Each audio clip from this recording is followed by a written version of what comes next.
Hi, I'm Dr. Sanket Mehta, surgical oncologist from SSO Cancer Center. When we talk about liver cancers or liver tumors, most people focus on the tumor itself, how large it is, whether it can be removed, and what is the type. But as liver surgeons, we are just as focused on something else. How much liver will be left behind after surgery? This is where a critical concept comes in, called Future Liver Remnant or FLR. In this video, I'm going to explain what FLR is, why it's essential for your safety, how we measure it, and what we do if the remnant is too small. By the end, you'll understand how this concept helps us plan safe and successful liver surgeries. Let's start with the basics. FLR stands for Future Liver Remnant, which simply means the portion of your liver that will remain in your body after surgery. This remnant has to be large enough and healthy enough to take over the liver's critical functions after we remove the diseased portion. Think of it this way, it's not just about how much liver we take out, it's about how much we leave behind and whether it can keep you alive and well. The liver is one of the most complex organs in the human body.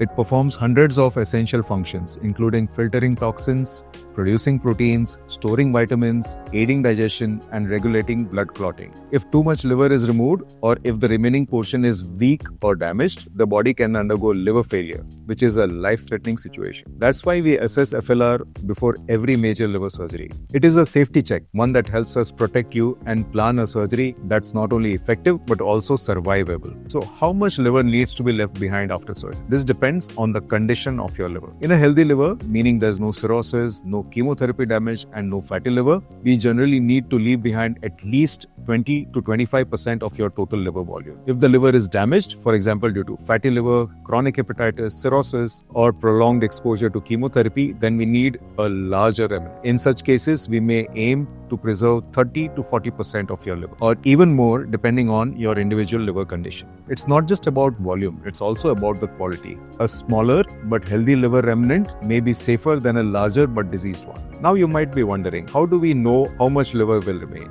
We calculate FLR using a specialized software that uses baseline CT or MR images to give the liver volumetry.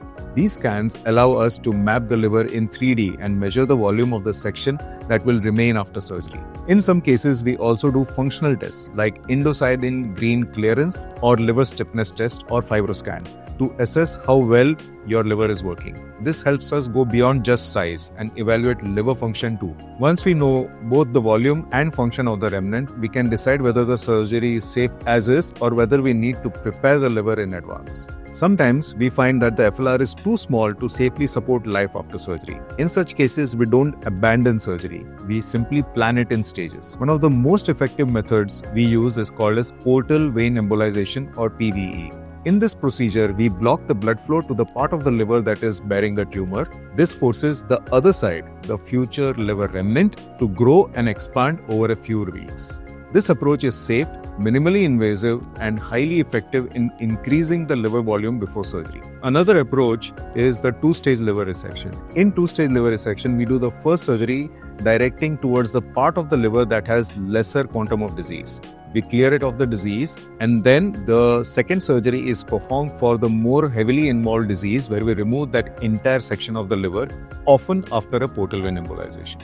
In select centers, a more aggressive method called as ALPPS or associating liver partition with portal vein ligation may be used, but this is resort it for very specific situations. The goal of all these strategies is the same, to grow the liver remnant before surgery so that we can operate safely.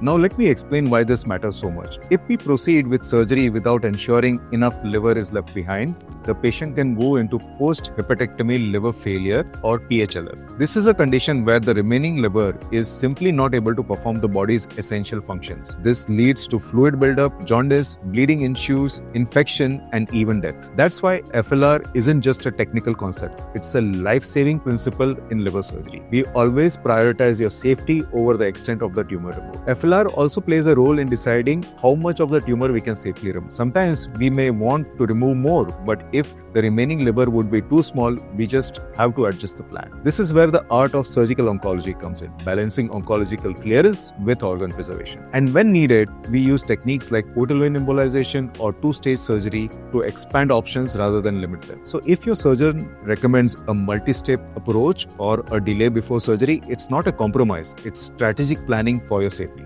It's important to understand that there is no fixed number when it comes to FLR. Each patient is different. Your ideal FLR depends on the condition of your liver, your age and overall health, the location and type of your tumor, whether you have had previous chemotherapy or liver disease.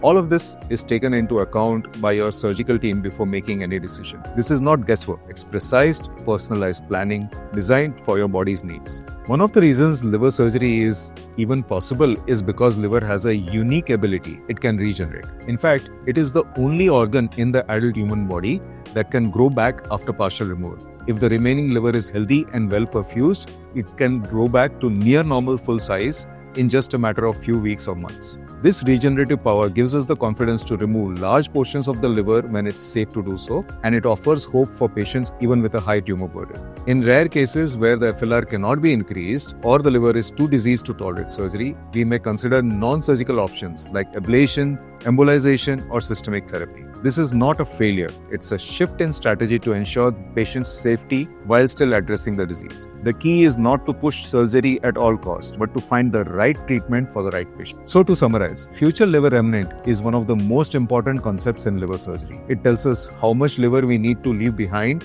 to keep you safe and functioning. We calculate it before every major liver resection. And if it's not enough, we use proven strategies to increase the remnant before we operate. Every surgical decision is guided not just by what we can remove, but what we must protect. If you or someone you love is undergoing evaluation for liver surgery, don't hesitate to ask about FLR. Understanding this concept can help you feel more confident in the care plan. If this video helped you understand how we safely plan liver surgeries, please like, share, and subscribe to help spread awareness to others who might benefit from this treatment. Thank you for watching and take care.